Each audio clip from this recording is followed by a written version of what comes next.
Hey everyone, Synth Designer here again. Today I'm going to be talking about this preset I created called the Low Island Drum.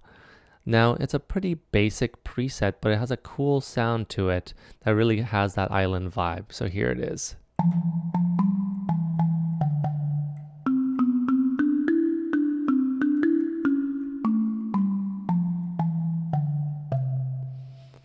So as you can hear, it has kind of that percussive element, even though it has a very simple kind of look to it. So here's the key to it. I just add a very basic wooden block into the noise section here.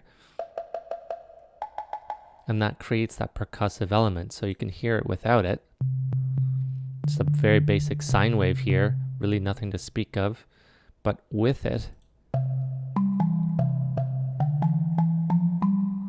has that cool kind of drum sound to it. So as you can see, I just use a very basic sine wave, turn it down an octave, and in the noise section, I turn on the keys here to make sure it is the pitch tracking is enabled, so then it plays along with the keys that you're playing, so it doesn't stay static. So this kind of cool sound is also helped by the envelope, which I will show you here. As you can see, I turn the sustain all the way down. Pretty basic though. You don't want it to be hanging around too long because a sound of a drum is very kind of sharp, and you kind of want it to have that percussive element, obviously. So the release I turned up just because you want it kind of sustaining a little bit. You don't want it just to cut off right away. Yeah, it has a nice release to it there. Now the filter I'm going to show you in a second. It has just a very basic low pass filter, a little bit of drive.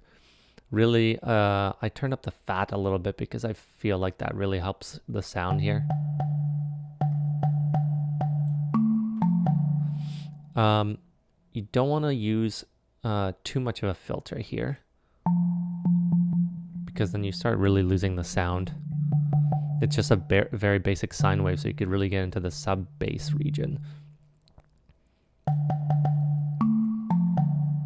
And then the effects, I'm going to show you in a second.